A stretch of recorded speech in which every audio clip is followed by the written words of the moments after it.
Au programme, ce soir, on va voir un format en fait de Twitch que je voulais vous proposer depuis longtemps. Donc, on a déjà fait ensemble des chansons Disney que vous aviez beaucoup aimées. On continuera à en faire et à mettre les replays sur YouTube. Là, ce que vous m'aviez demandé, vous aviez l'air assez intéressé que je vous propose des chansons que moi j'aime. Puisque bah, en fait c'est comme ça que j'ai découvert la langue japonaise, la culture japonaise et le Japon au sens large. C'était grâce à la musique japonaise. Donc, en vous partageant des chansons que j'aime, bah déjà ça vous fait découvrir un petit peu plus qui je suis, parce que on dirait pas, mais en vérité, bon, moi je suis très fan de rock et de métal. Donc là, j'ai pas sélectionné des chansons trop hardcore parce que je sais que ça peut brusquer certains, mais je voulais quand même vous présenter l'un de mes groupes préférés. Donc on va commencer par ce groupe aujourd'hui. C'est un groupe qui s'appelle Existras. C'est pour ça que j'ai sorti la panoplie de la fangirl avec la veste. Bon, c'est marqué dans le dos pour la veste, mais c'est bien ma veste Existras. L'une de mes vestes, puisque bien sûr j'en ai plusieurs. Donc en vérité, Existras, c'est l'un de mes 3 groupes préférés. Il y a vraiment 3 groupes que je porte dans mon cœur, on va dire plus que les autres, et Existras en fait partie. C'est un groupe donc japonais, bien sûr, composé de 5 membres qui sont les 5 des femmes et qui sont un peu touche à tout puisqu'elles vont avoir des chansons qui passent du métal au rock, au hard rock, au pop rock, au jazz, même à l'électro. Il y a vraiment pour tous les goûts. Elles ont même une chanson qui est une valse. Voilà, il y a vraiment de tout dans leur discographie. Chaque album, chaque single est vraiment différent des autres.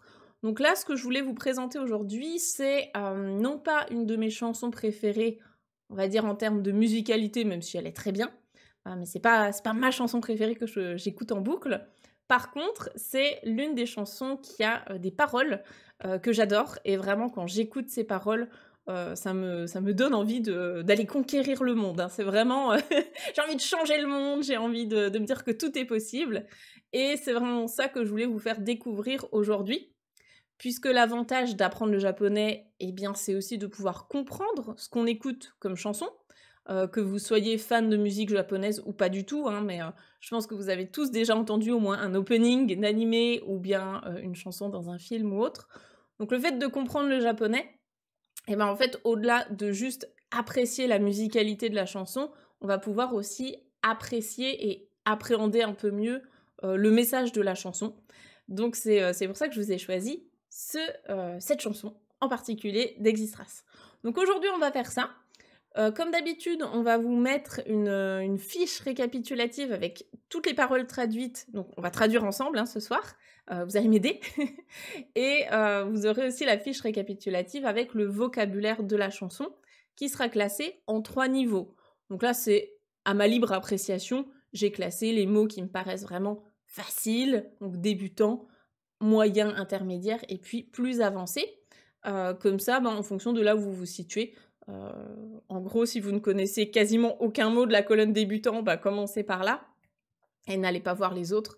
Si au contraire, la colonne débutant vous paraît très simple, vous pouvez aller taper dans l'intermédiaire, voire l'avancée si vous en avez envie. On va se lancer dedans.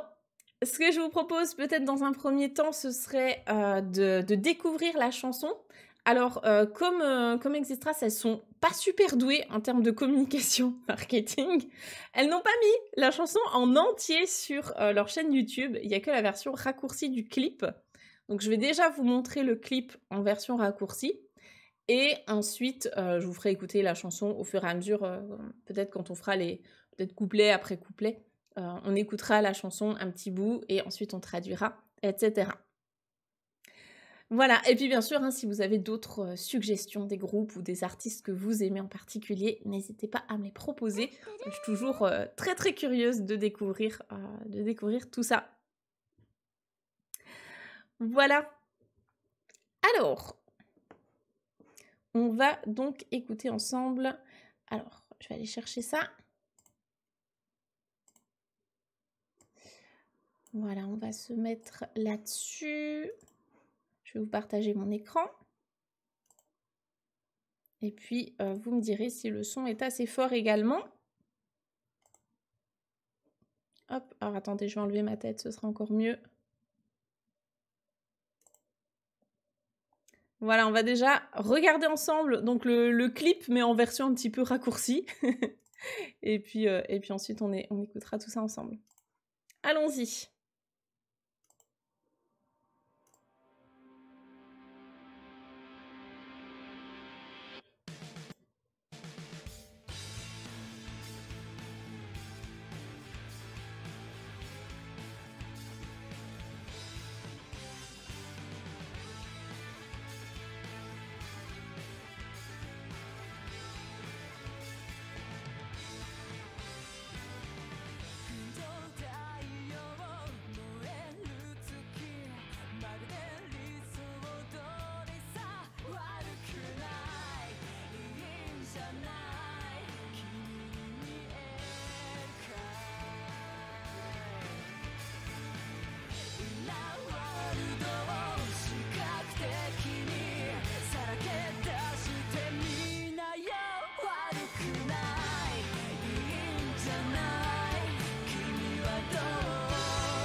Voilà pour le petit extrait musical. Alors, je vous avais même pas donné le titre, mais en vérité, donc vous l'avez peut-être deviné, hein, la chanson s'appelle World Maker et elle est extraite de l'album qui a le même nom, World Maker. Donc, c'est un titre anglais, bien sûr les paroles sont en japonais. Ça vous donne en tout cas, le titre vous donne une bonne idée de ce qu'on va trouver dans les paroles. Donc déjà, j'espère que musicalement ça vous a plu, et même si c'est pas votre délire, même si c'est pas votre genre, j'espère en tout cas que les paroles pourront vous toucher, et puis tout simplement vous être utiles dans votre apprentissage du japonais, puisque c'est quand même le but. Alors, on va donc voir ensemble tout ça. Alors hop, je vais passer sur mon petit fichier, créé avec l'aide d'Aurélie, bien sûr, comme toujours. Merci beaucoup Aurélie. Et donc aujourd'hui, on va s'attaquer à la traduction des paroles. Ah, coucou Kevin!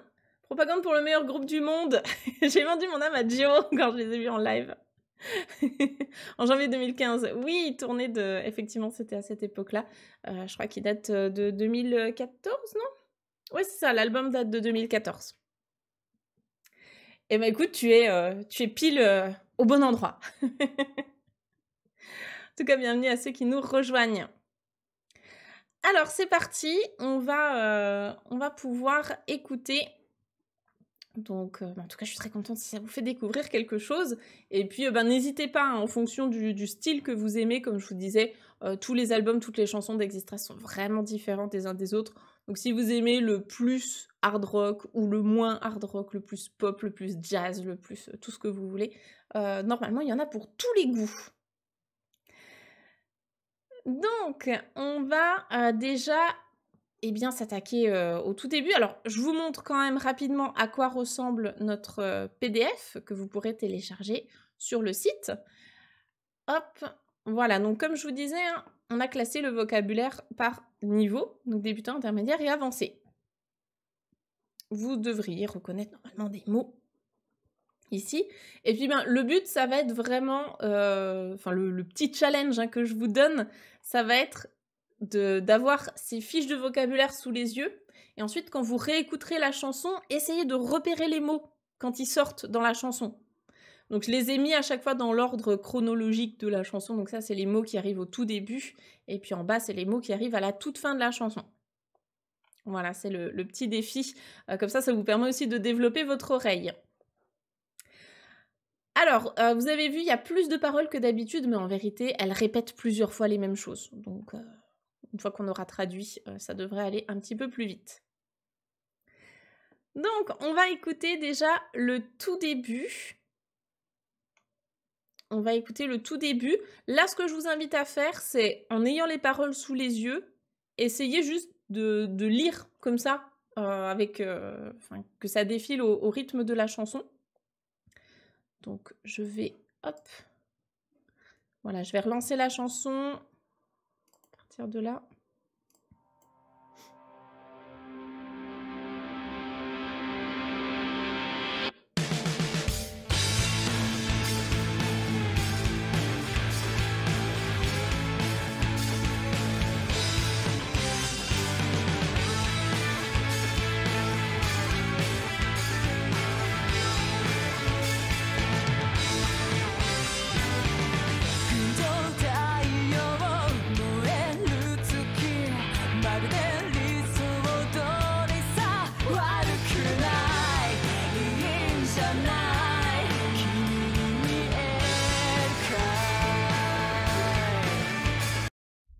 Voilà, on va déjà s'arrêter là. Donc, ce qui est sympa aussi, c'est de vous entraîner à entendre justement quand est-ce qu'elle va manger quelques syllabes. Et on va voir alors du nouveau vocabulaire. Donc, bien sûr, il y a du vocabulaire beaucoup plus poétique, mais il y a aussi du vocabulaire très très courant. Et en vérité, quand on regarde comment je les ai classés, on peut voir qu'il y a beaucoup plus de vocabulaire débutant que du vocabulaire avancé. Donc c'est pas parce qu'il y a des mots compliqués que la chanson en elle-même est totalement compliquée. Au contraire. Si je l'ai choisi, c'est pas pour rien.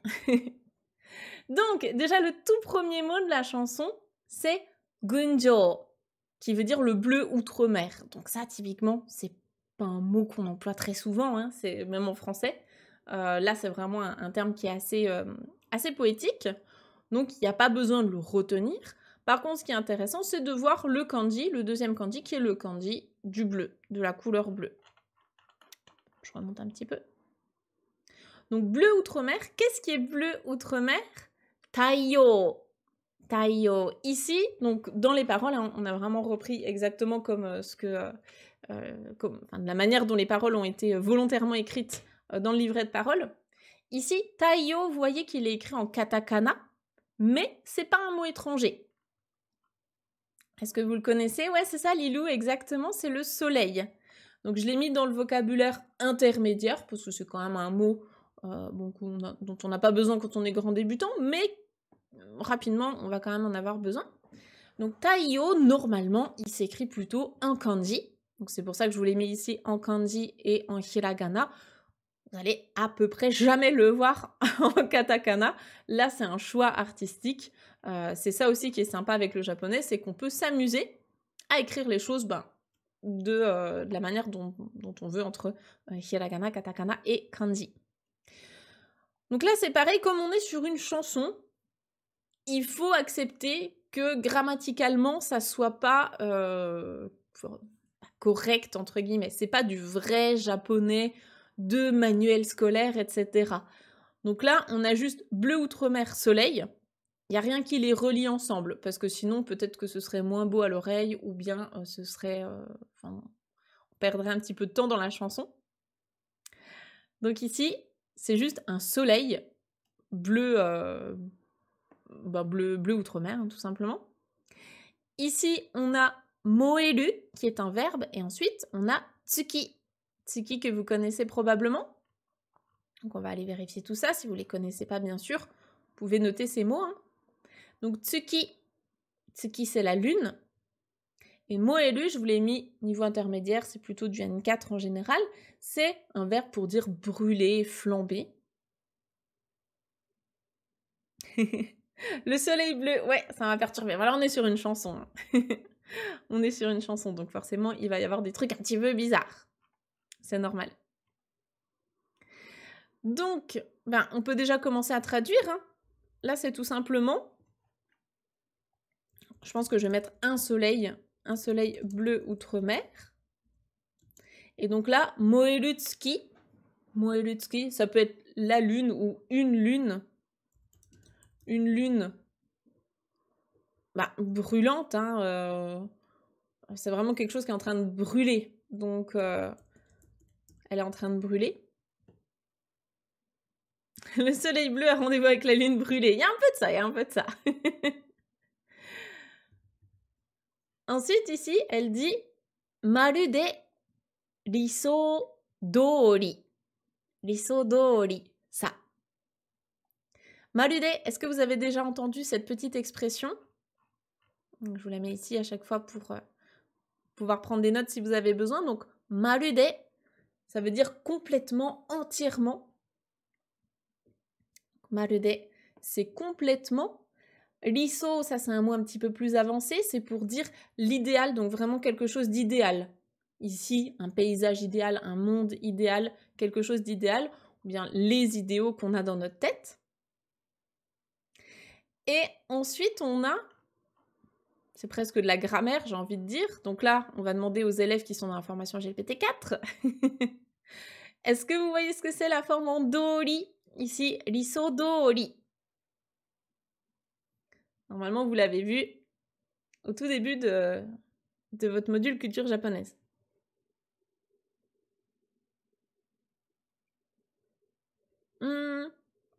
Est-ce qu'on peut les traduire bout par bout? Non, parce que là, vraiment, ils vont ensemble. Tu vois, il y a même un espace. Donc, c'est volontaire que le soleil aille avec le bleu outre-mer. Ouais, c'est ça. C'est la forme en tori. Donc là, il a pris des tenten, hein, riso dori. Donc, la forme en dori, c'est pour dire en gros que ça va dans ce sens-là. C'est tel que...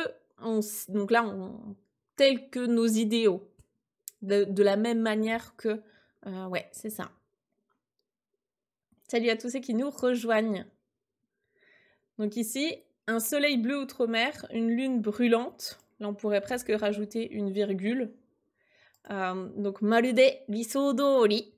Donc, c'est vraiment... Enfin, c'est complètement comme un idéal, en fait, comme mes idéaux. On pourrait presque dire mes idéaux. Puisque du coup, le riso, un idéal, c'est propre à chacun. Et ensuite, on a la particule à la fin de la phrase, la particule de fin de phrase, ça. Alors ça, et vous allez voir dans le reste de la chanson, ça, c'est plutôt une particule qui est masculine en général. Et c'est vrai que la chanteuse Dio parle souvent de manière masculine dans ses chansons. Même quand elle s'exprime en public. Donc, soit parce qu'elle se genre au masculin, soit parce que c'est juste pour se donner un style. En tout cas, ça, c'est plutôt une manière masculine d'affirmer ses idées. Et en fin de phrase, comme ça, elle vient remplacer des. Enfin, da, du coup, de manière familière. Le PDF, on est en train de le fabriquer. Donc, il n'est pas disponible. Il sera disponible quand on l'aura mis en ligne sur le site internet. Mais là, je suis en train d'écrire dessus, donc je peux pas te le donner tout de suite. Il n'est pas complété. Donc c'est... Moi, je dirais quelque chose... Vous me dites hein, si vous êtes d'accord. Hein. Moi, je dirais c'est complètement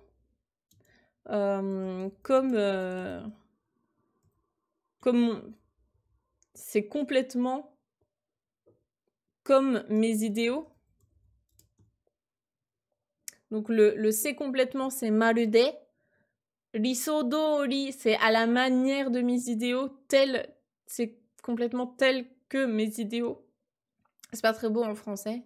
Et j'ai mis un point d'exclamation pour remplacer le ça, peut-être.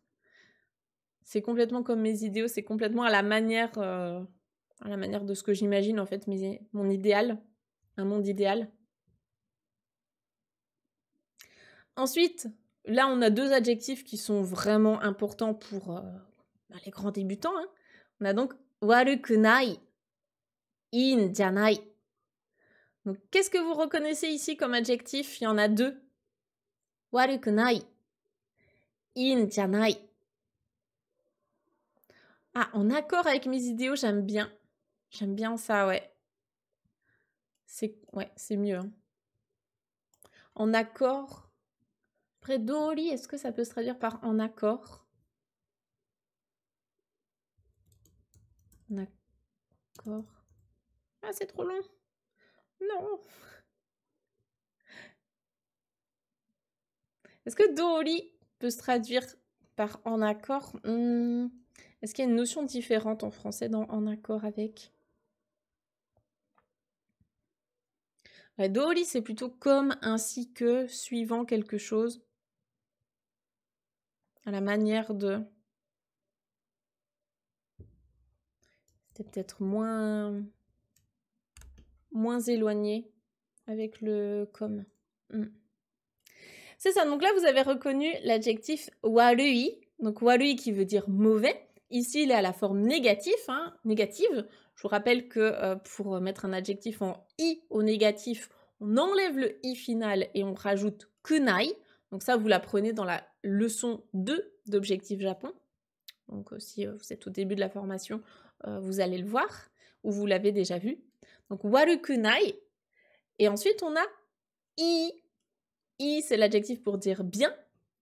Et là, il est mis à la forme en des plus négatif. Donc la forme en des, c'est une manière d'insister.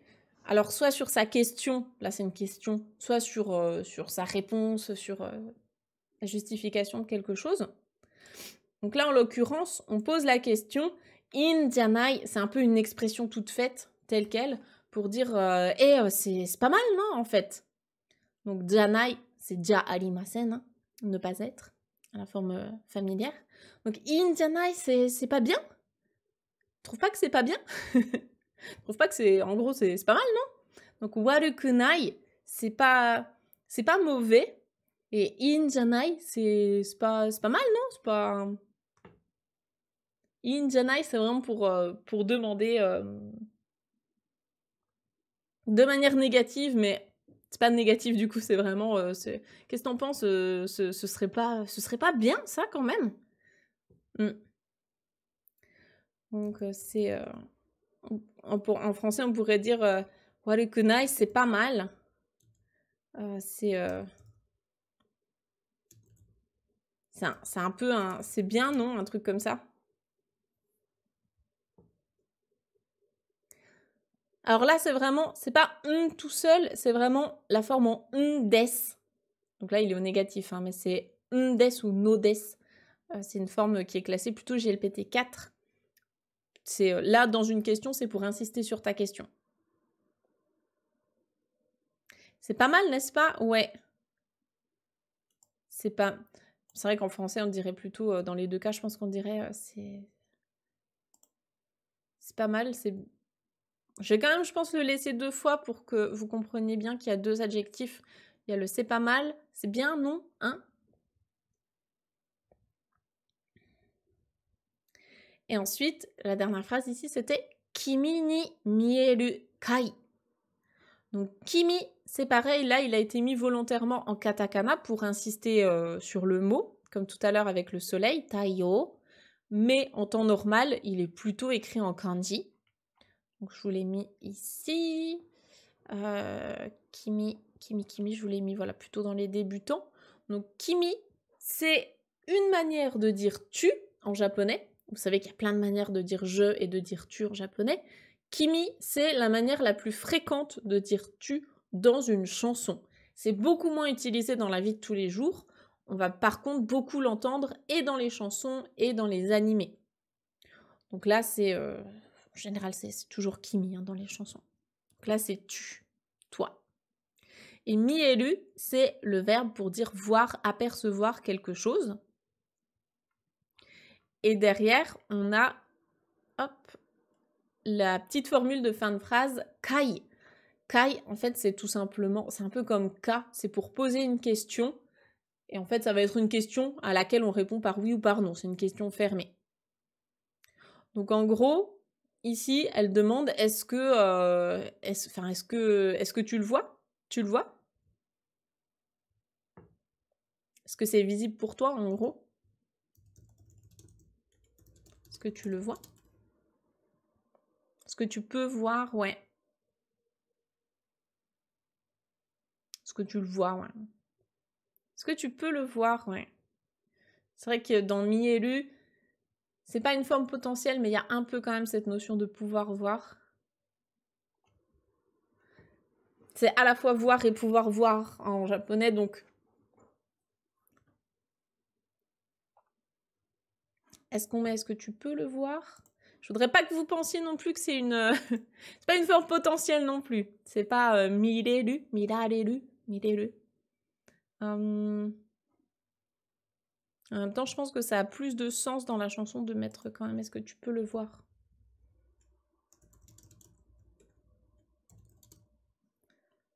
Est-ce que tu le vois? Est-ce que tu peux le... Je vais le laisser comme ça pour le moment, juste pour pas que vous pensiez trop à la forme potentielle, mais on verra à la fin. On relira si la traduction est bien ou pas. Alors ensuite, je vais vous faire écouter les 4 phrases suivantes. C'est parti. Hop. Je vais chercher ça.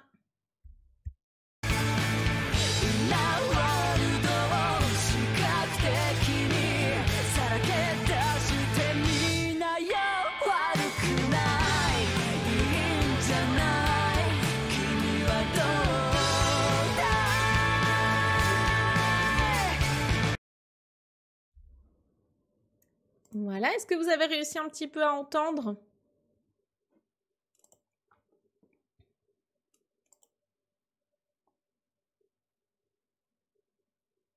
J'ai 5 jours de formation dans les pattes, je vous fais confiance pour la traduction. Bah c'est bien, au moins tu t'entraînes sur les kanas.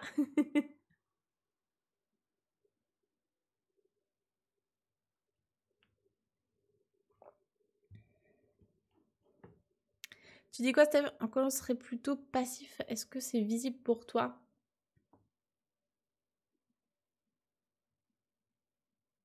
Oui. Est-ce que tu le vois? En français, le tu, c'est le sujet. Est-ce que tu le vois? C'est le sujet de la phrase, on est d'accord? C'est vrai que Kimi n'est pas le sujet de la phrase.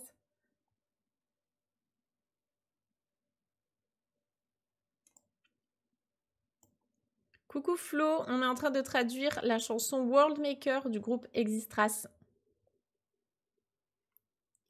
Voilà, si tu veux aller creuser.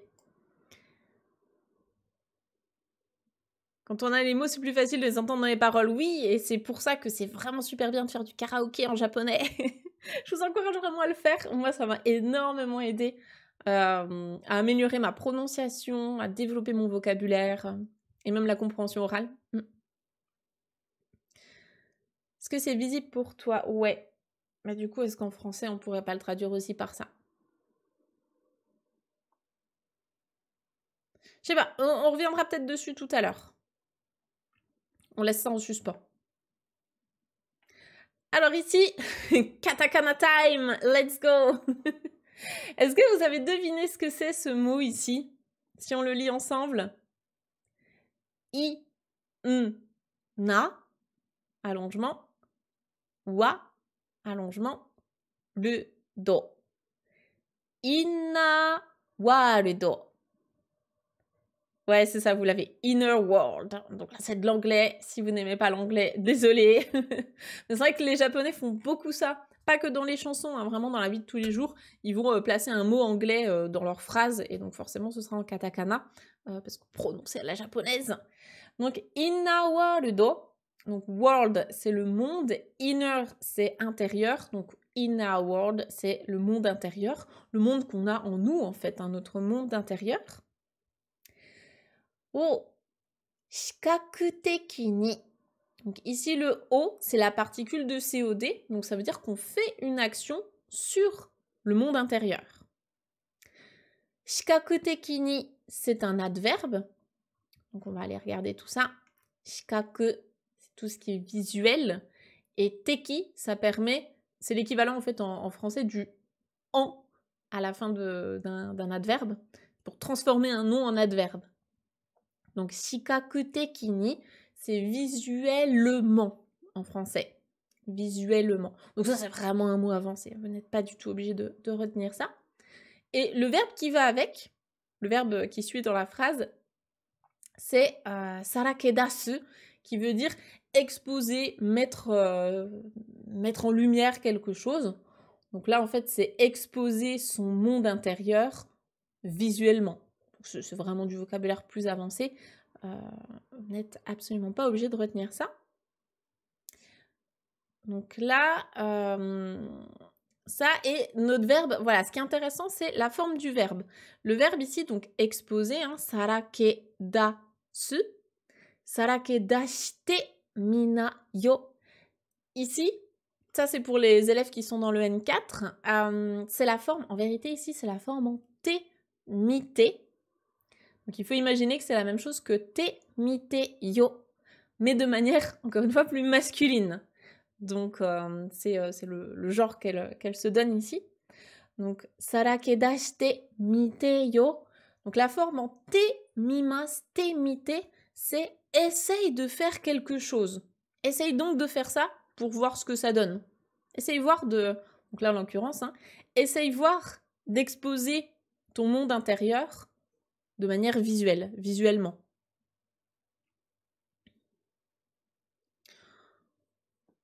Donc là, je pense qu'on n'a pas le choix en français que de le traduire.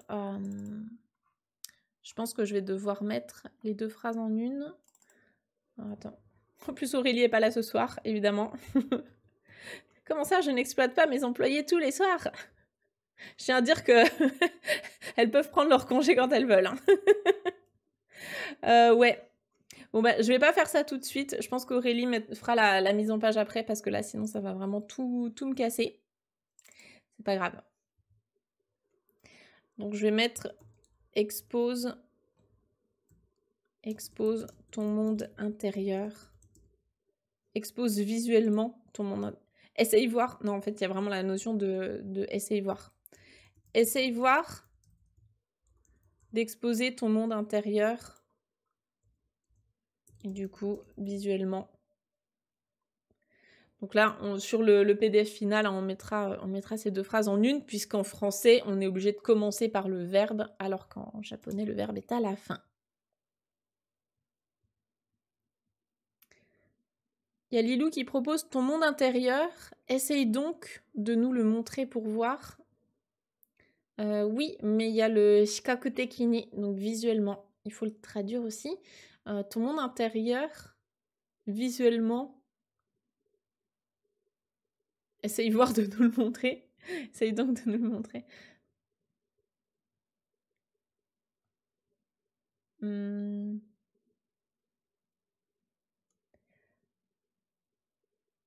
Est-ce que... Ouais, ça rentre pas. Hein.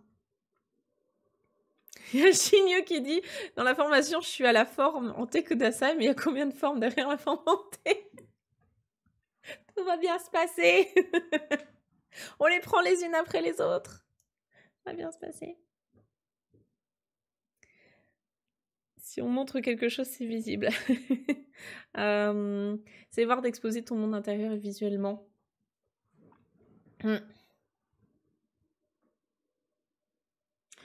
Je pense que c'est plus logique quand même en français de le tourner comme ça. Parce que si je mets ton monde intérieur, visuellement, essaye voir de l'exposer. Pourquoi pas, hein, mais... Pourquoi pas? Vous préférez que je la fasse en deux? Ou vraiment traduire mot à mot? Ou est-ce que j'en fais qu'une seule phrase? Qu'est-ce que vous paraît le plus logique?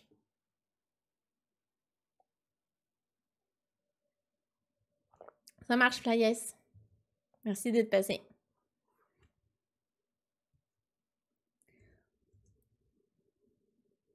En une seule phrase, c'est plus logique. Hein. On avait mis, hop, c'est pas mal.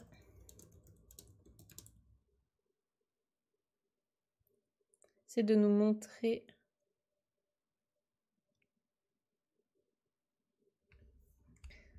Est-ce que je peux le traduire par montrer? Parce que montrer, c'est plutôt le verbe genre miseru. Là, sarakedasu, on peut le traduire aussi par découvrir, dans le sens découvrir son jeu. Faire preuve de, montrer, dans le sens montrer son ignorance. Hein, ils le traduisent quand même par montrer aussi, en plus de ça. En fait, c'est vraiment un truc que tu cachais et d'un coup, tu le montres, quoi. C'est un truc qui n'était pas visible et hop, tu le montres. Dévoiler. Exposer au grand jour, en fait. C'est dans le sens exposer au grand jour, quoi.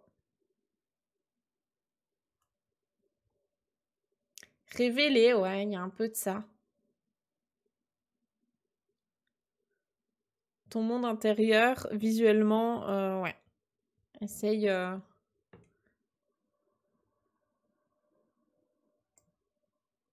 Après, je vais peut-être pas le traduire par le fait nous découvrir parce que j'ai l'impression qu'en japonais, ça correspondrait plus à la notion de gratitude avec la forme en te kuremasu. Là, il n'y est pas. Là, c'est vraiment la forme en temite qui veut dire fais ça pour voir ce que ça donne. En gros, c'est ton monde intérieur, essaye voir de le montrer au grand jour pour voir ce que ça donne. Ouais, c'est pour ça que j'avais mis essaye voir, je trouvais que ça collait bien avec la forme en temite. Fais le coming out de ton monde intérieur, c'est exactement ça. C'est exactement ça, et en fait, c'est un peu le...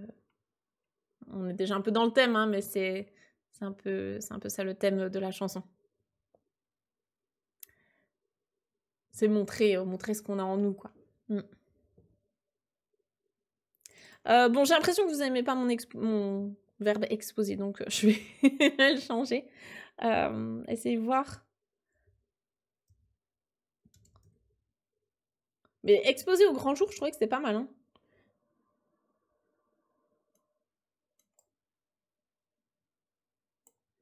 Sinon, je mets essaye d'exposer ou de montrer. Ouais.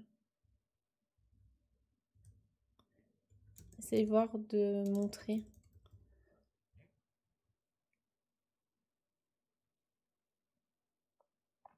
Ça va aussi avec exposer. Ah!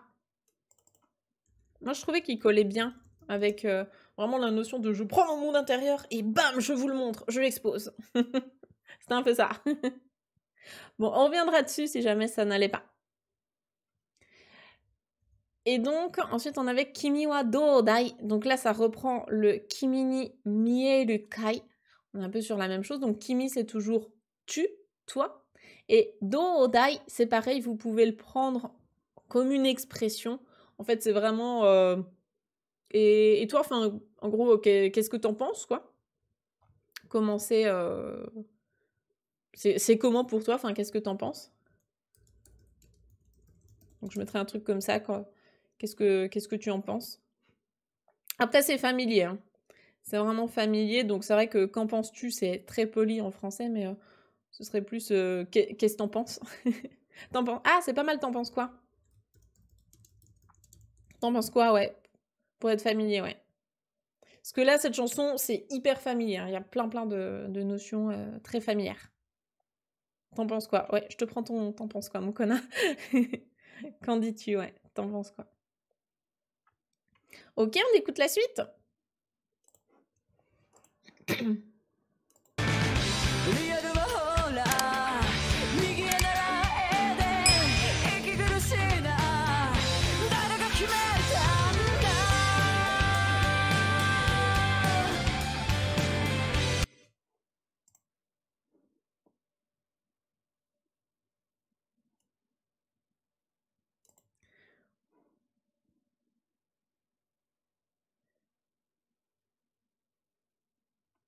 Tu dis quoi, Steph? J'étais en train de réfléchir à ça. C'est peut-être j'essaye d'exposer.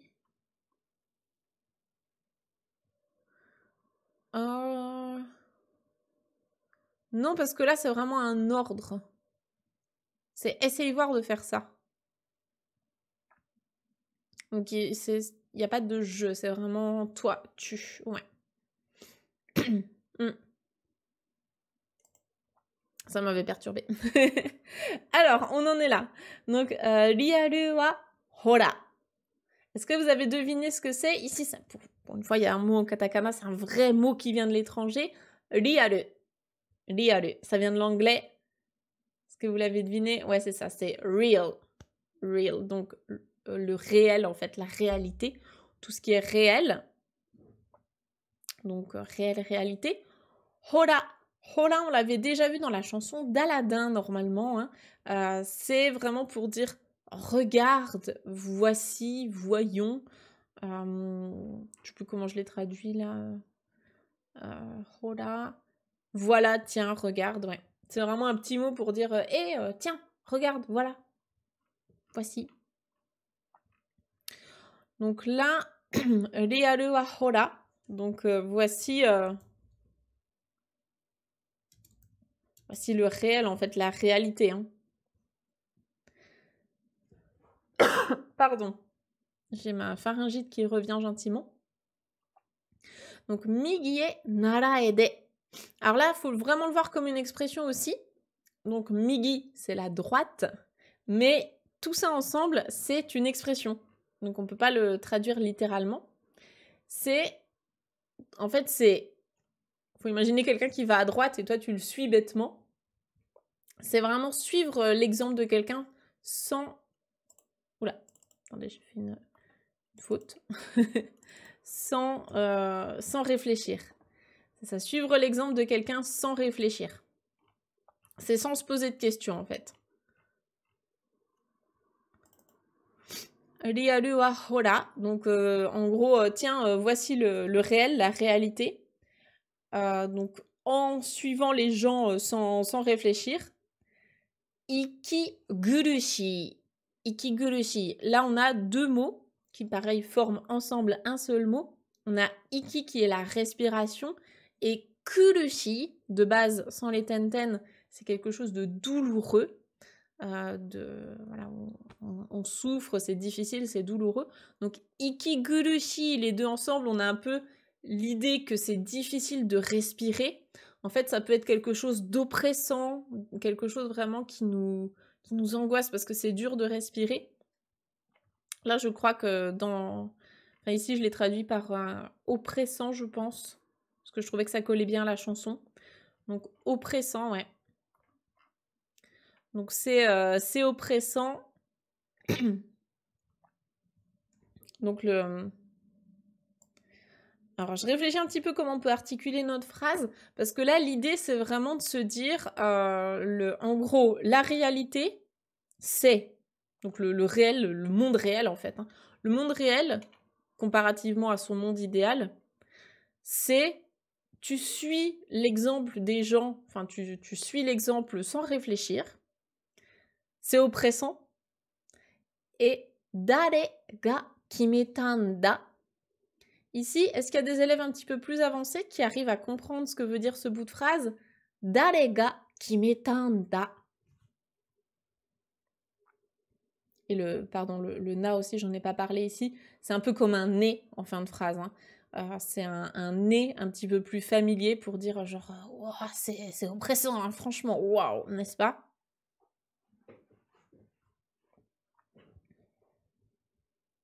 Salut Pojo.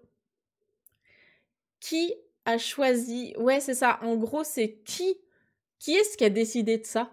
Qui c'est qui a décidé de ça? Donc, dare c'est le mot interrogatif qui. Ga, ici, c'est la particule de sujet. Et kimeta, c'est le verbe kimeru, qui veut dire décider, choisir, prendre une décision. Donc là, c'est encore une fois la forme en ndes, nda.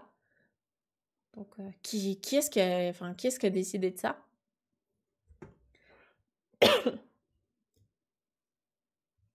Alors, comment on peut traduire ça? Donc, tiens,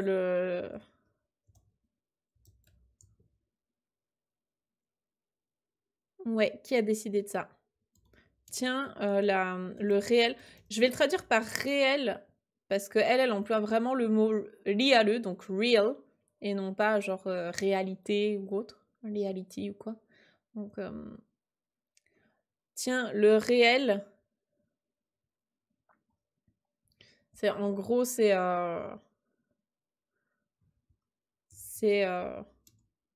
en suivant. Alors, faudrait avoir la notion de c'est suivre les autres, mais vraiment sans réfléchir. Le réel, c'est parce que là, il y a la particule D de moyen, donc enfin, en suivant les autres bêtement, quoi. Aveuglement. Ah ouais, aveuglement, comme un mouton, ouais. Ouais. C'est suivre les autres. Oh non, je vais pas me mettre à tousser. C'est pas le moment. Tiens, le réel, c'est suivre les autres. Ouais, en suivant la masse. Ouais, c'est suivre... C'est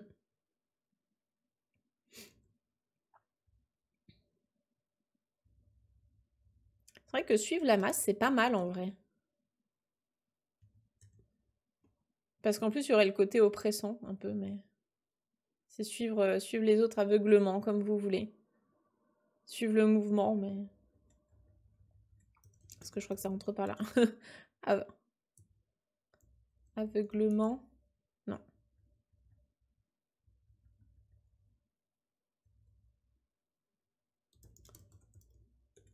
Je vais mettre suivre la masse et puis on verra si on change après.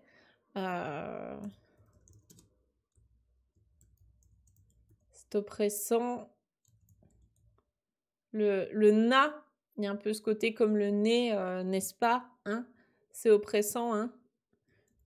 Et donc, Darega Kimetanda, qui a décidé de ça?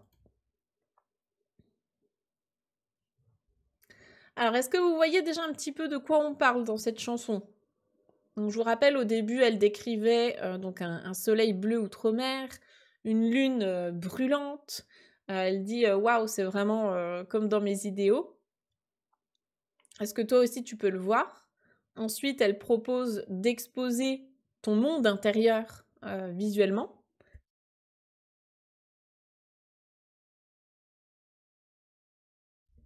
Pardon, je me mets en mute pour pas vous imposer ça. C'est pas le moment de tomber malade, non. Je pensais que ma pharyngite elle était en train de partir et non. Au secours. Et donc derrière, elle dit que donc le réel, en fait, le monde réel, hein, c'est de suivre aveuglement la masse, quoi, les gens. C'est assez oppressant. Et qui est-ce qui a décidé de ça? Et donc là, on arrive sur le refrain. Donc refrain.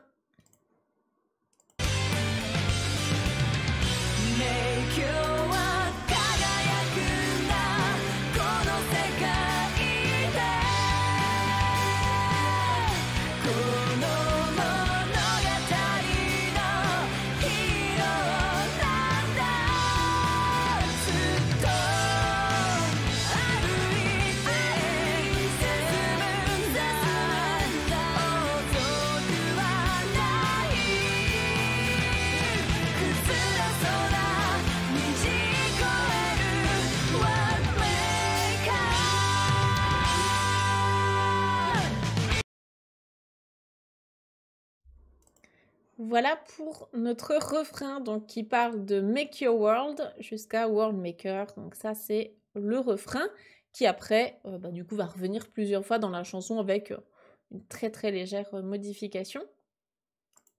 Donc Make Your World. Je sais pas, est-ce que vous voulez qu'on le traduise quand même? Fabrique ton monde. C'est tellement plus cool en anglais à chaque fois. En français, c'est horrible. Hein. Fabrique ton monde. On dirait une pub pour des Lego. Fabrique ton monde intérieur.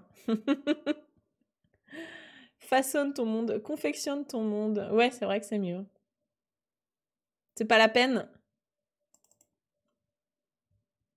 Sinon, je traduis pas. En général, ce qu'il y a en anglais, je traduis pas, mais...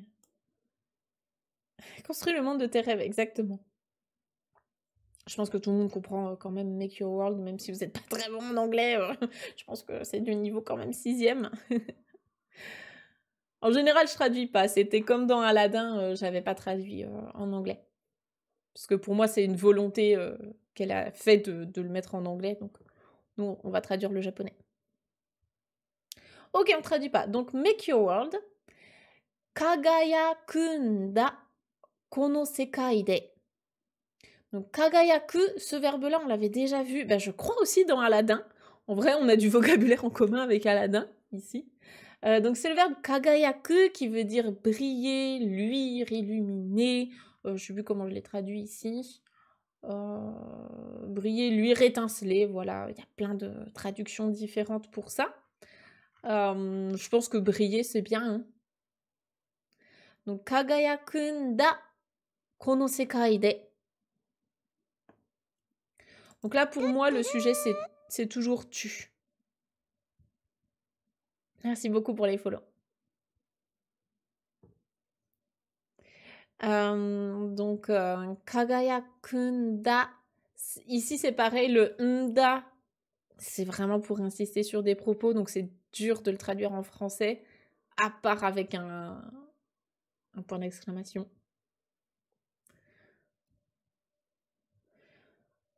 En gros, ici, ce qu'elle dit, c'est tu brilles.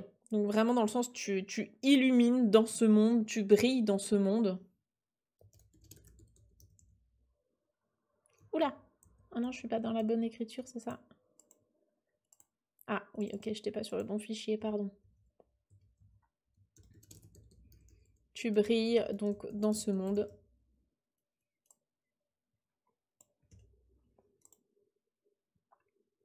Donc, kono sekai, pardon, j'ai pas traduit. Hein.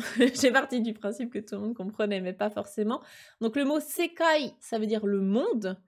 Kono, donc c'est celui-là, ce. Donc, kono sekai, ce monde. De, c'est la particule de lieu, hein, dans ce monde. Donc, tu fais l'action ici de briller. Donc, tu brilles dans ce monde. Kono monogatari. Monogatari, est-ce que ça, vous connaissez ce mot? Monogatari. Je pense que vous l'avez déjà entendu, hein, il est dans pas mal de titres d'animés ou autres. Voilà, c'est tout ce qui est une histoire, un récit, un conte, etc. Ouais, c'est ça. Donc, Kono Monogatari, donc cette histoire, ce récit. No hiro. Révisons les katakana. Hiro. Est-ce que vous avez deviné ce que ça veut dire? C'est le même que dans Boku no Hero Academia. C'est le héros, c'est ça? Merci pour les follow, bienvenue à vous. Et le nanda, ici encore une fois, c'est toujours notre forme en no des. Donc là, c'est pour insister. Donc en gros, le sujet implicite, c'est tu, hein, toi. Donc tu es le héros de cette histoire. De cette histoire. Et donc là, c'est volontaire que je le traduis par héros, puisqu'on verra, mais tout à l'heure, il y aura une petite variante. C'est fait exprès. Donc, tu es le héros de cette histoire. Zutto, zutto, c'est toujours en continu. Donc, on va voir comment on peut le traduire ici. Donc, zutto, aruite, susumu n da, osoku wa nai. Ouais, ça peut être constamment, ouais, c'est ça, hein, parce qu'en continu, c'est pas très beau en français, mais toujours, constamment. Donc, toujours, constamment, aruite. Donc ça vient du verbe aruku, arukimasu, qui veut dire marcher. Donc, aruite, c'est en marchant. Susumu. Est-ce que vous connaissez ce verbe? Je rigole parce que ça me fait penser à, à une vidéo qui tournait pas mal à un moment.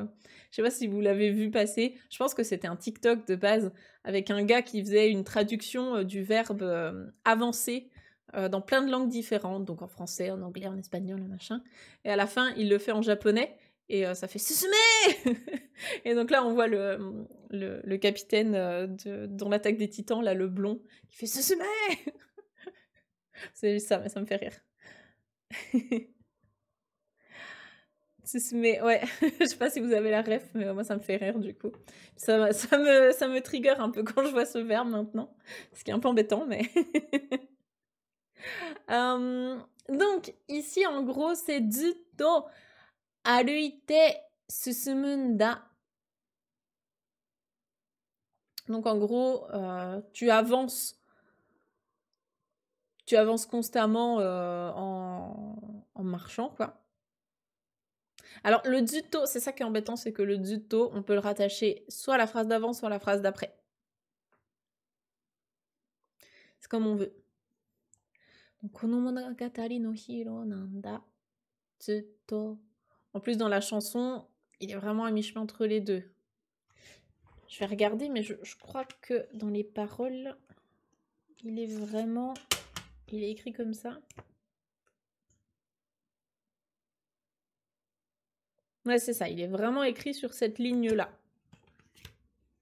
Donc c'est soit tu es le héros de cette histoire, genre tout le temps, en continu, soit constamment tu avances en marchant. Toujours, ouais.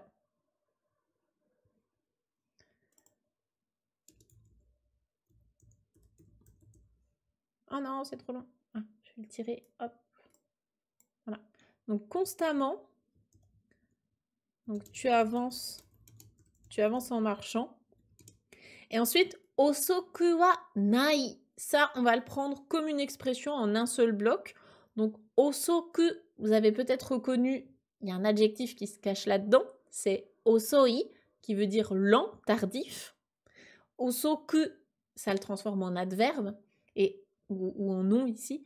Osoku wa nai. Donc, nai, il n'y en a pas, hein, arimasen. Donc, osoku wa nai, littéralement, c'est il n'y a pas de lenteur. Il n'y a pas de tardif. Il faut vraiment le voir comme étant en un seul bloc. En français, on dirait il n'est jamais trop tard. Il n'est jamais trop tard. Non. Ah, c'est bon. Il n'est jamais trop tard. Je crois que je vous l'ai mis tel quel. Il n'est pas trop tard. Ouais. Osoku wa nai. Il n'est pas trop tard ou il n'est jamais trop tard puisque c'est vraiment... En ce qui concerne le osoku, il n'y en a pas. Donc, il n'est pas trop tard ou il n'est jamais trop tard. Je pense que les deux fonctionnent ici. J'aime bien le en français, il n'est jamais trop tard. Parce que c'est vraiment pour dire en ce qui concerne ça, il n'y en a pas. Donc, il n'est jamais trop tard.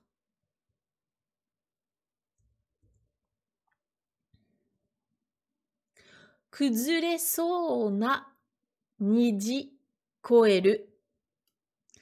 Alors ici, il y a peut-être un mot que vous connaissez, niji. Je ne sais pas si c'est un mot que vous avez déjà appris ou pas. Niji. C'est l'arc-en-ciel. Donc là, c'est le mot le plus facile de la phrase. Je crois que je vous l'ai mis peut-être en intermédiaire, je pense, oui. L'arc-en-ciel. Donc niji, l'arc-en-ciel. Et ensuite, on a deux verbes. On a le verbe kuzureru qui veut dire s'écrouler, s'effondrer. Et koeru qui veut dire traverser.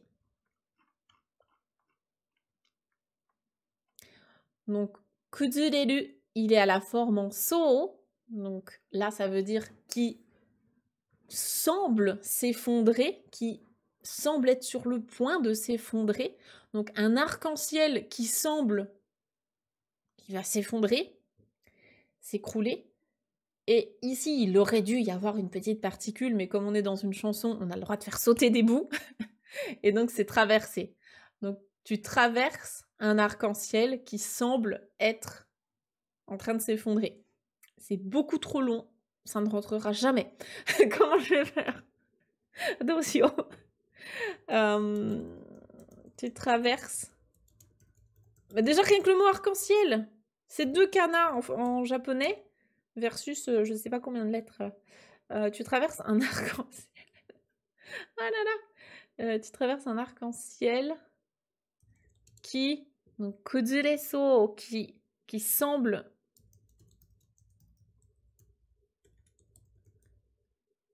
Ah, ça rentre. Si je mets ça, ça rentre.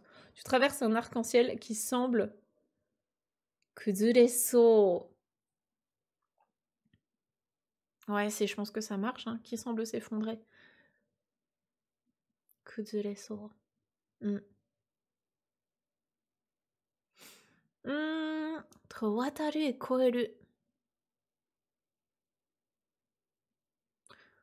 Spontanément, là, j'aurais envie de dire que wataru est plus fréquent pour tout ce qui est traverser un pont, traverser une rue, etc. Mais ça demanderait de fouiller un petit peu, voir s'il y a d'autres nuances que là, tout de suite, je vois pas. Donc, éventuellement, vous pouvez poser la question lors de la prochaine classe en ligne. On pourra comme ça se poser un petit peu dessus. C'est fait pour. Justement, les classes en ligne, j'aime bien que vous m'envoyiez les questions comme ça à l'avance, pour que j'ai le temps de vous chercher des phrases exemples, de creuser bien comme il faut. Ok, donc voilà pour notre refrain. Donc en gros, ici ce qu'elle dit, le message c'est donc fabrique ton propre monde, hein. Donc tu brilles dans ce monde, tu es le héros de cette histoire, tu avances en marchant, il n'est jamais trop tard, et tu traverses un arc-en-ciel qui semble s'effondrer. Donc là c'est très imagé bien sûr, mais en gros c'est ça que j'aime beaucoup dans cette chanson, c'est vraiment le fait que nous sommes l'acteur principal de notre histoire. C'est bête, mais des fois, on a vraiment tendance à l'oublier.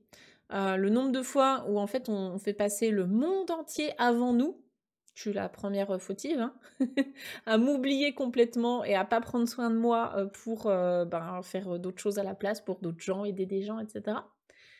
Et en vrai, il y a une phrase qui m'a beaucoup marquée, que j'ai entendue un jour, c'est « Nous sommes la personne la plus importante de notre vie ». Parce qu'en fait, on est la seule personne qu'on ne peut pas remplacer. On peut avoir une autre famille, on peut avoir d'autres amis, on peut avoir un autre mari, une autre femme, mais on ne pourra jamais se remplacer soi-même. Donc c'est vraiment cette notion-là de se dire, ok, c'est jamais trop tard pour faire quelque chose, c'est jamais trop tard pour montrer au monde qui on est, pour se révéler. Et c'est vraiment ce message-là que je voulais partager avec vous aujourd'hui. Et j'espère que ça vous évoquera quelque chose. Voilà, prenez soin de vous. C'est la petite note positive.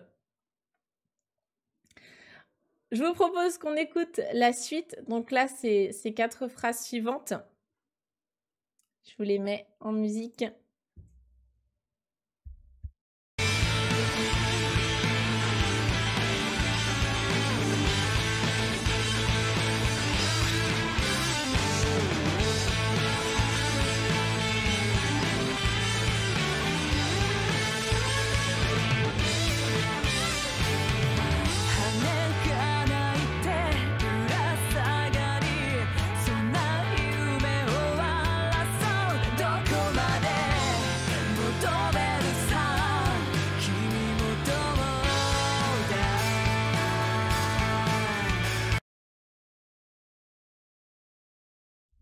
Il y a Mokona qui demande s'il faut traduire le solo de guitare. On peut essayer, mais je pense que ça, c'est international, heureusement. Alors, ici, on a des choses intéressantes. On a donc hane ga nai.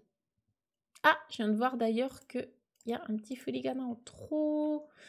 Putain, faut que je repasse sur la version japonaise. Ah non.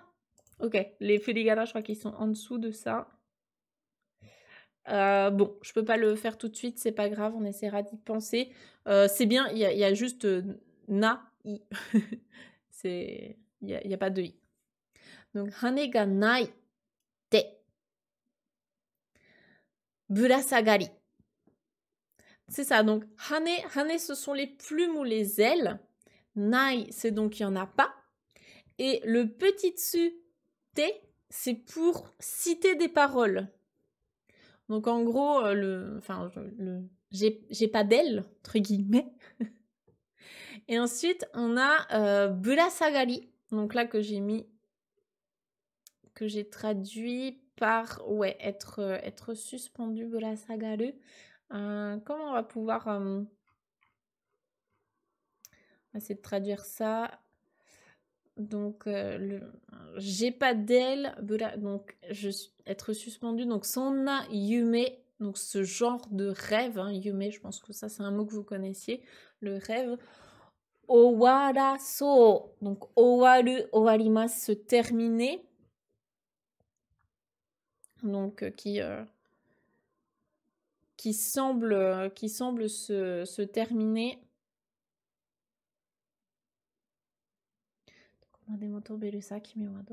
Alors, je vais essayer de mettre un petit peu d'ordre là-dedans.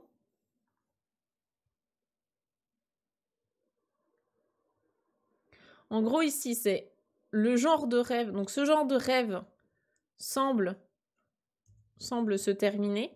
En gros, moi, ce que je comprends ici, c'est le genre de rêve dans lequel t'as pas d'aile et t'es un peu suspendu en mode je peux rien faire, quoi. Je peux pas prendre mon envol ou quoi.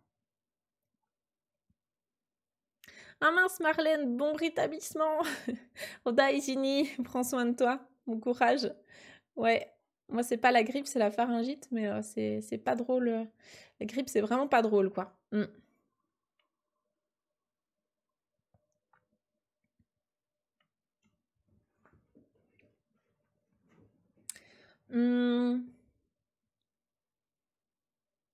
Est-ce que burasagaru, je peux le traduire autrement? Parce que en français, je vois pas trop comment il peut s'intégrer ici.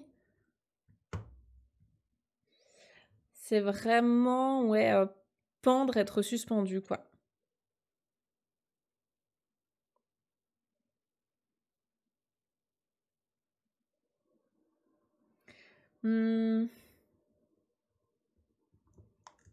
Être pendu, être suspendu à quelque chose. En gros, t'es comme ça, tu flottes un peu sans aile. Et là, en gros, ce qu'on veut dire, c'est ce genre de rêve. Faut que ça s'arrête, quoi. Enfin, puisque derrière, en plus, on a donc Dokoma demo toberu. Donc, tu peux voler. Toberu, hein, c'est être capable de voler. Tu peux voler n'importe où, en fait, où tu veux. Tu peux prendre ton envol et tu peux vraiment voler où tu veux. Donc, il faut qu'on essaie de traduire ça pour faire comprendre que le genre de rêve où t'es bloqué parce que tu peux pas voler, il faut que ça s'arrête. Donc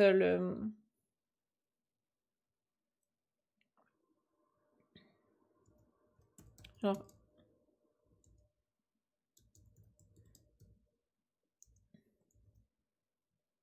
j'ai pas d'aile. Je suis suspendue, je sais pas si ça rentre bien, mais je vais le mettre. Je suis désolée hein, pour ceux qui n'aiment vraiment pas l'écriture inclusive, mais comme en japonais on n'a pas de masculin ou de féminin, là tout à l'heure on avait vraiment hiro, puisque derrière on va avoir héroïne, mais là du coup c'est juste pour vous montrer que on peut le mettre aussi bien au féminin qu'au masculin.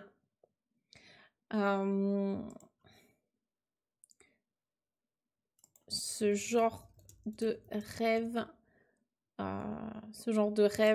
donc sonna yume owaraso, ce genre de rêve,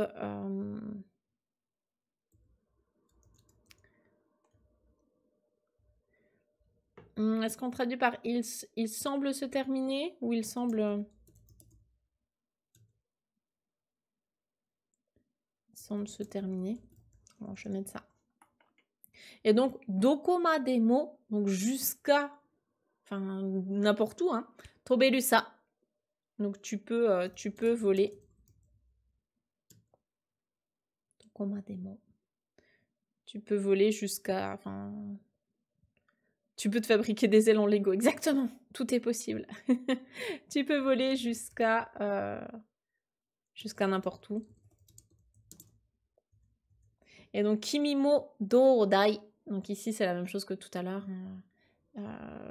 Toi aussi, t'en penses quoi? Enfin, qu'en est-il? Bon, c'est pas le verbe penser, hein, c'est vraiment toi et qu'en est-il de toi, quoi. Et donc oui, un tourbélu, bien sûr, c'est voler dans le sens voler avec ses ailes. Hein. C'est pas dérober des choses à quelqu'un, bien sûr. Voilà, je pense que c'est déjà pas mal. Et puis, bah écoutez, on va passer donc à la deuxième partie. Mais au final, on a déjà traduit à peu près tout, puisque ça, à droite, c'est le refrain. Donc, on l'a déjà fait. Il nous reste que cette partie à gauche. Pardon, j'ai, hop, fait bouger ça. Je vous fais écouter ça. Let's go.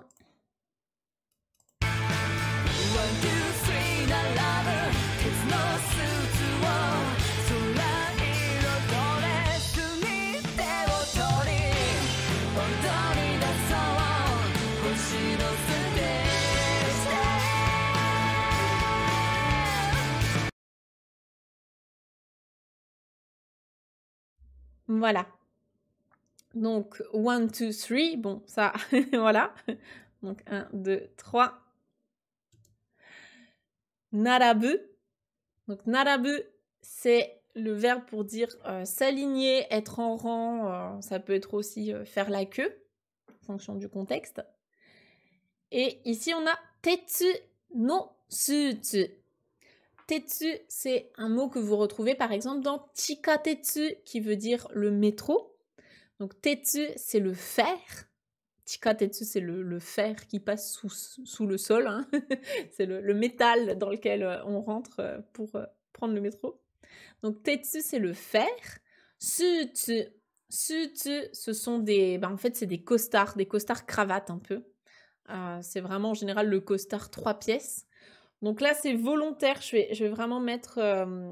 en gros, ce sont les costards cravates, enfin les costards 3 pièces de fer, donc en fer, qui s'alignent, qui sont alignés.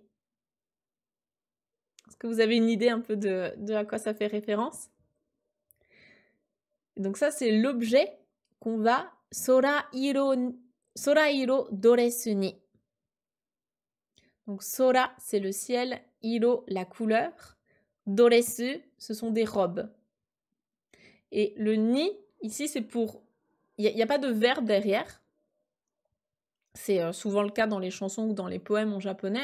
Hein. Quand on veut faire un petit peu plus poétique, imagé, sans tout dévoiler, on va enlever le verbe. Donc en gros, on prend des costumes 3 pièces qui sont en fer et qui sont alignés, et on les transforme en robes couleur du ciel. Donc en gros ici les tetsu, enfin les narabu tetsu no sutsu, ça fait vraiment référence aux salaryman qui sont tous habillés en gris, hein, ils sont tous habillés couleur ferraille. Donc tous les gens qui bossent voilà, avec leur costume 3 pièces et qui s'alignent comme ça pour faire la queue, pour faire plein de choses typiques de la société japonaise. Et donc on va effectivement les transformer en robe couleur du ciel, donc quelque chose qui est beaucoup plus poétique et joli. Ça fait robot, ouais, exactement. Il y a Mokona qui propose on change les costumes de fer en robe couleur du ciel. Ouais, c'est ça. C'est vraiment ça. Donc 1, 2, 3.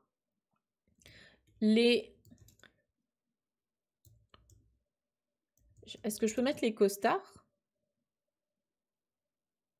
C'est pas un mot familier, on est d'accord? Les costards. Les costards de fer qui s'alignent. C'est un peu familier. Costard, c'est familier, ok. Alors, qu'est-ce que je peux mettre? Les costumes. Ah, mais c'est vraiment des costumes 3 pièces, parce que si je mets costume, faut pas penser que c'est carnaval.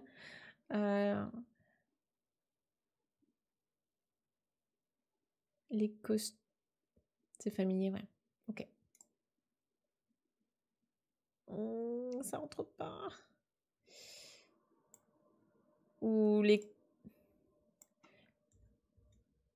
costumes 3 pièces alignés. Enfin, en fer, je peux mettre ça. Je peux mettre aligné. Ça marche. Les costumes 3 pièces en fer alignés. Ouais, c'est les costumes qui sont alignés. Hein.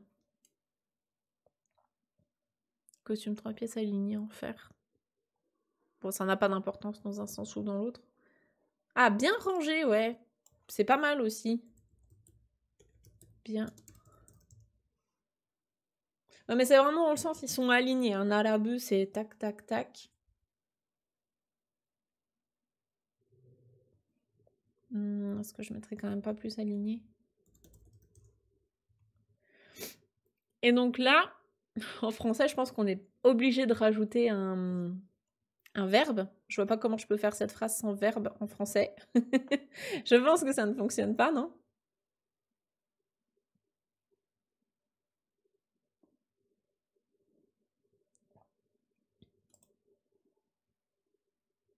Narabu, bout de ficelle.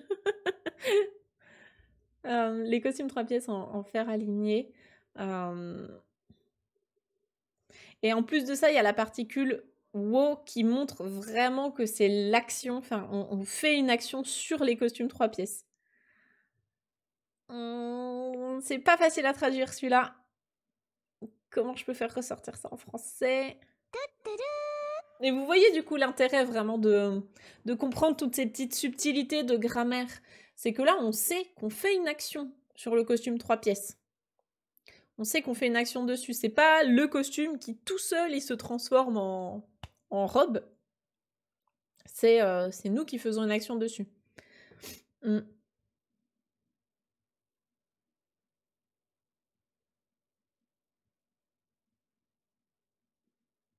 Doresu, non, doresu c'est vraiment le mot pour la robe. Le verbe c'est teotoru. Alors ça pour moi ça va après. C'est une autre phrase. Je pense. Hein.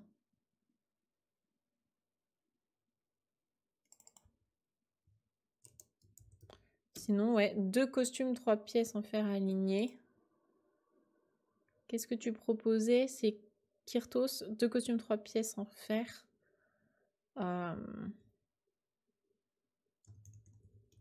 À des robes couleur du ciel. Ouais, pourquoi pas. Comme ça, il y a le fait de changer de ça à ça, ouais. 2 costumes, 3 pièces en fer oui. Costumes 3 pièces en fer aligné à des robes couleur du ciel, ouais, pourquoi pas. Il y a un verbe implicite, oui, il devrait y avoir un verbe ici. Peut-être, je sais pas, kaeru, on les change ou... Ouais. On change les costumes en couleur, ouais. Mais je pense qu'avec ça, en français, on comprend. 2 costumes, 3 pièces en fer aligné à des robes couleur du ciel. Je pense. Ensuite, donc là, on a justement 2 autres actions. On a te o tori. Donc te, c'est la main ou les mains. Toru, torimasu, c'est prendre. Donc te o tori, on se prend la main. Et odori daso. Donc odoru, odorimasu, c'est danser. Et odori daso, odori dasu, odori dashimasu, c'est donc commencer à danser, enfin se mettre à danser. Et donc là, la forme en so, c'est la forme volitive qui veut dire ouais, faisons ça. Donc prenons-nous la main et commençons à danser en fait.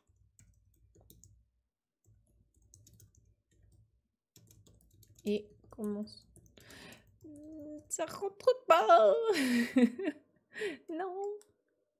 Ça peut rentrer pile poil. Donc prenons-nous la main et commençons à danser. Et donc je crois qu'on avait écouté jusque-là. Donc Hoshi no stage de. Donc Hoshi, ce sont les étoiles. Stage, ça vient de l'anglais stage qui veut dire une scène. Donc sur la scène des étoiles. Le de ici, c'est la particule du lieu dans lequel on fait l'action de commencer à danser. Donc mettons-nous à danser. Prenons-nous la main, commençons à danser. Ouais, c'est égal.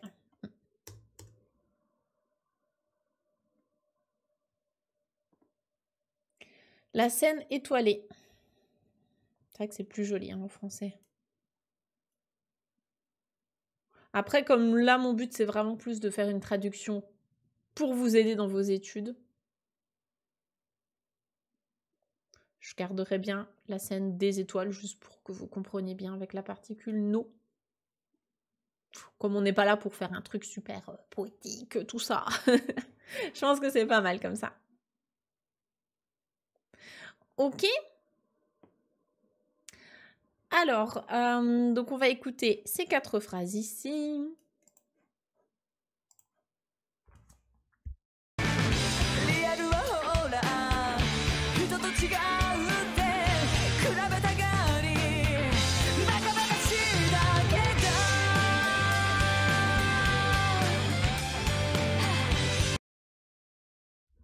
Oh non, on va déjà s'arrêter là, peut-être. Ce sera déjà pas mal.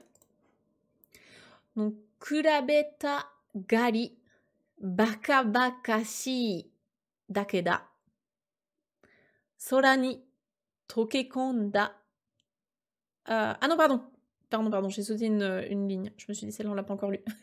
Donc, riaru wa hora, comme tout à l'heure. Hito to chigau. Et là, je vous l'ai mis en rouge, c'est pas pour rien. Te. Alors, elle, ce qu'elle prononce, c'est hito. Mais ce qui est écrit dans les paroles, c'est autre chose. C'est pour ça que je l'ai mis en rouge, parce qu'en fait, c'est le seul mot de toutes les paroles où il y a volontairement en fait une prononciation qui est différente des kanji. Et ça, c'est typique du japonais. On peut se permettre en japonais de faire ça, et ça n'existerait pas dans les autres langues. En tout cas, en français, c'est impossible de faire ça. Vous le verrez beaucoup, même aussi dans des... Ça peut être aussi dans des mangas, ça peut être dans des romans, ça peut être dans plein de supports différents. En fait, c'est quand on choisit volontairement des kanji pour montrer une signification, et que ces kanji-là, au lieu de les lire comme d'habitude, on les fait lire d'une deuxième manière, afin que, en fait, l'image que ça renvoie, c'est pas la même image que la signification des kanji. Je vois qu'il y a des débats sur la particule no. Les deux sont valables. Hein. Scène étoilée ou la scène des étoiles, c'est pareil.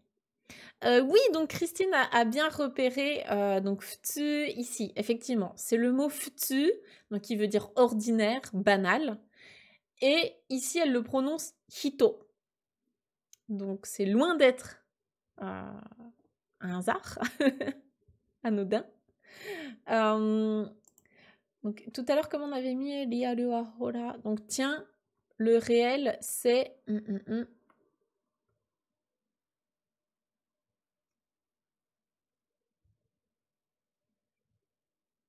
Donc tiens, le réel, c'est... Et donc là, on a vraiment des crochets qui permettent de mettre en avant quelque chose. Donc comme si on citait des paroles. Donc hito to chigau. Donc chigau, ça veut dire différer, être différent. Hito, ce sont donc des gens. Futsu, ça veut... Donc les kanji en eux-mêmes, ils se prononcent futsu, qui veut dire ordinaire, habituel. Donc en gros, ici, on cite des paroles pour dire que le réel, en fait, la vie réelle, la réalité, c'est que t'es différent de quelqu'un. Donc quelqu'un, surtout en plus en particulier dans la société japonaise, où dès qu'on est différent d'une manière ou d'une autre, on est pointé du doigt en mode « Ah, toi, t'es pas comme les autres, il y a un truc qui est différent ». Et donc là, justement, c'est un peu ce clash. C'est un peu pour ça qu'elle a choisi de mettre hito et futsu qui vont ensemble, pour dire, en fait, les gens banals, enfin banaux, non, banals, les gens ordinaires, quoi. Donc le réel, c'est... donc la réalité, le réel, c'est... T'es différent, en gros, de la norme, hein,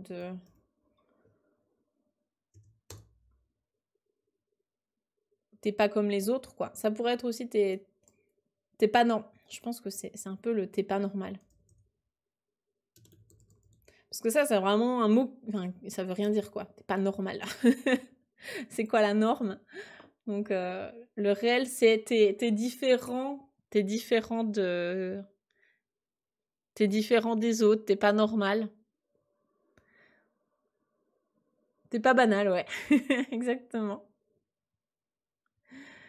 Donc, kurabeta gari.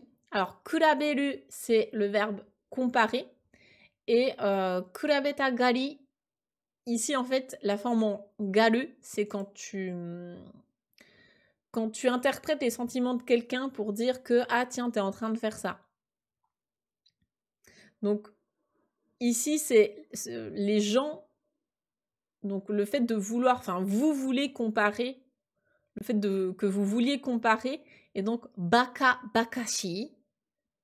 Je pense que vous avez reconnu la racine qu'il y a dedans, hein, c'est baka, donc qui veut dire idiot. Donc baka bakashi, c'est vraiment quelque chose qui est complètement stupide, qui est idiot. Et dake, ça veut dire seulement. Donc c'est seulement complètement stupide, c'est juste stupide en fait.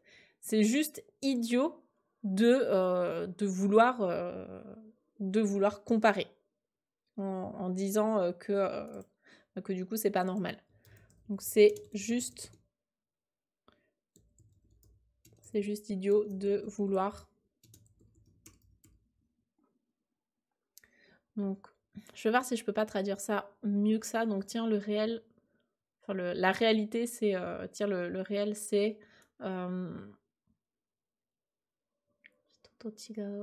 t'es pas comme les autres, quoi.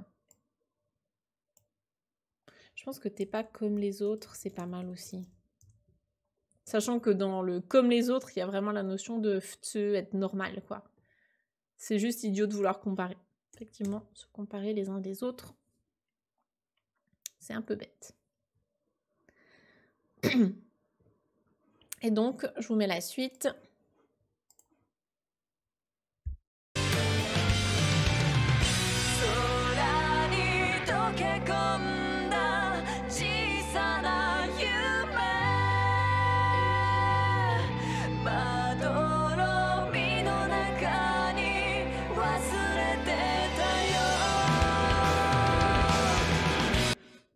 Et après, on renchaîne sur le couplet, enfin le dernier refrain, pardon. Donc, on a quasiment fini.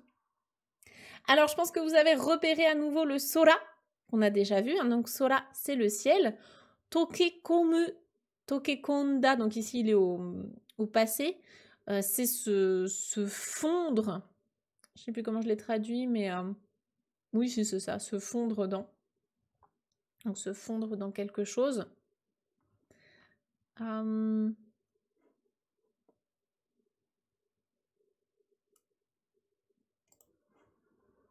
Donc, Sorani Tokekonda, donc qui s'est fondu dans le ciel, Chisana Yume, donc un petit rêve.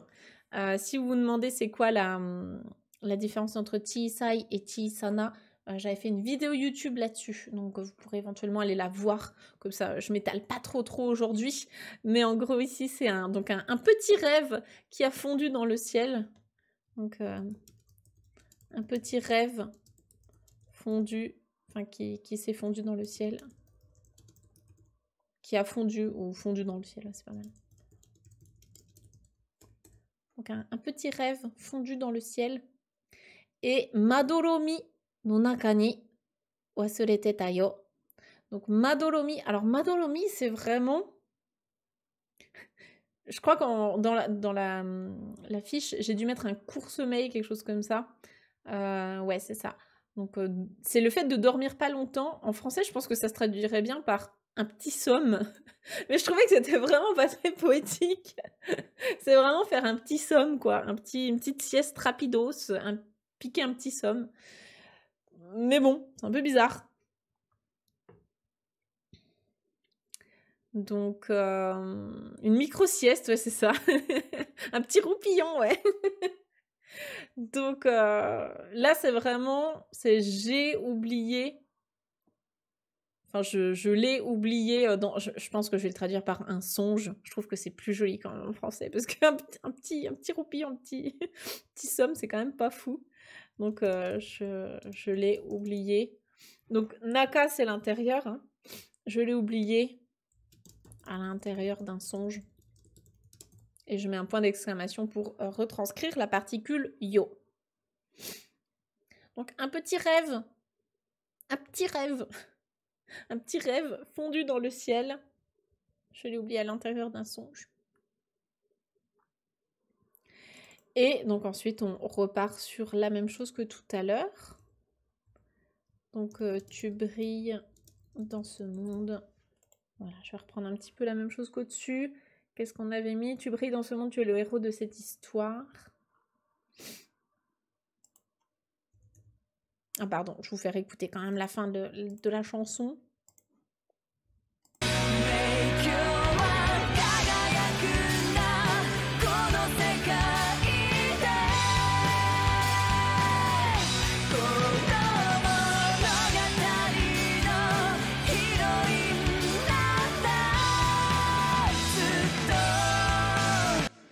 Et donc subtilité, je ne sais pas si vous l'avez vu, mais ici elle dit bien héroïne et non plus hero. Donc tu es l'héroïne de cette histoire. Tu es l'héroïne de cette histoire. Qu'est-ce qu'on a mis constamment?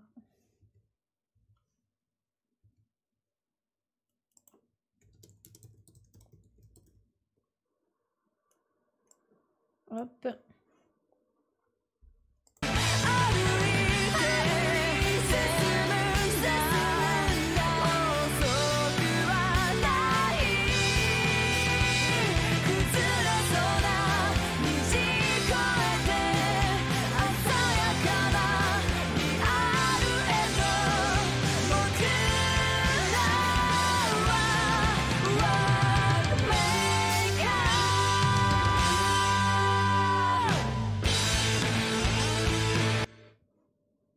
Voilà, on a bientôt fini.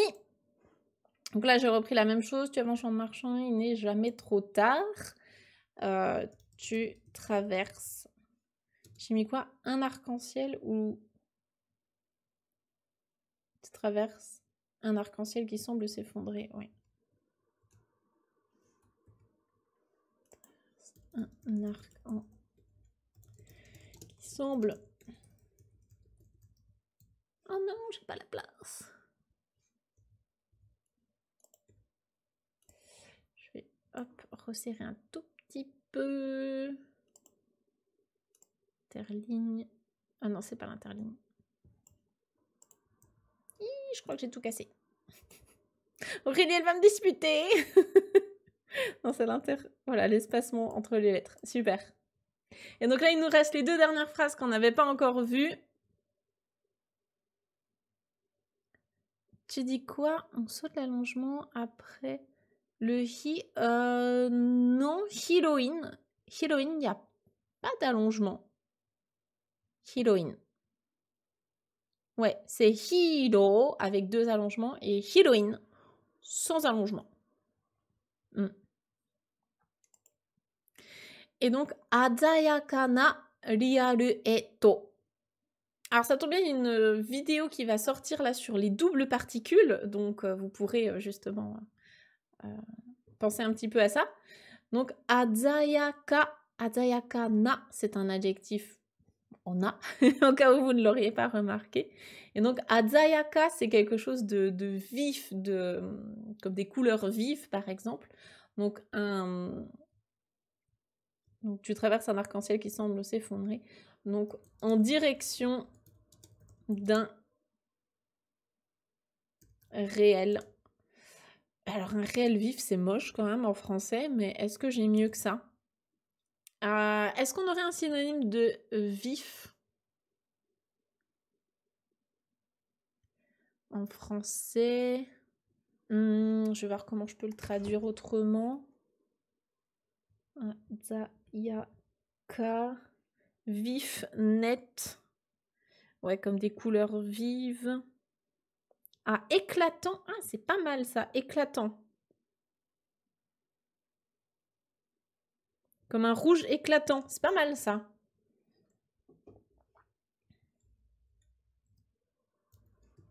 Je pense que éclatant, c'est pas mal. Donc en gros, ici c'est pareil, il n'y a pas de verbe derrière. Donc on peut imaginer que c'est avancer, se diriger, voilà, ça peut être plein de choses. Et donc la dernière phrase c'est Bokura wa world maker. Donc beaucoup c'est je de manière masculine, mais encore une fois dans les chansons, même les femmes l'utilisent quasiment systématiquement. Là, c'est pour rajouter le pluriel, donc bokura, c'est nous. Et donc, nous sommes les world makers. Nous sommes... Je Je vais le traduire, enfin, je vais le laisser en anglais, hein. En gros, c'est nous sommes les faiseurs de monde, hein. Nous sommes les créateurs de monde. Voilà. On a fait le tour. On a fait le tour de la chanson, j'espère que ça vous a plu. Si ça vous a semblé difficile, prenez vraiment le temps de réécouter la chanson, de relire les paroles en ayant le vocabulaire sous les yeux. Donc vous pourrez télécharger la fiche de vocabulaire directement depuis mon site. Et puis, au-delà de ça, j'espère que, bon, déjà, vous avez appris des petites choses en japonais. Et surtout, j'espère que vous avez découvert une chanson, voire un groupe carrément qui pourrait vous plaire. Je vais revenir en grand vers vous. Voilà, j'espère que ça vous a plu. En tout cas, moi, ça m'a fait très, très, très plaisir de vous partager comme ça un petit bout de ma passion. Je pourrais parler pendant des heures et des heures d'Existras et de tous mes groupes préférés, puisque, voilà, c'est c'est une grande, grande partie de ma vie. Et puis, si jamais vous êtes curieux, j'ai déjà traduit d'autres chansons japonaises, justement, de groupes que j'aime, sur mon site, donc courtejaponais.com, dans la partie musique, chanson. Vous verrez, il y en a d'autres. Voilà. Si jamais vous êtes curieux, n'hésitez pas à aller faire un petit tour. Et puis, proposez-moi aussi des chansons que vous auriez envie qu'on décortique comme ça ensemble.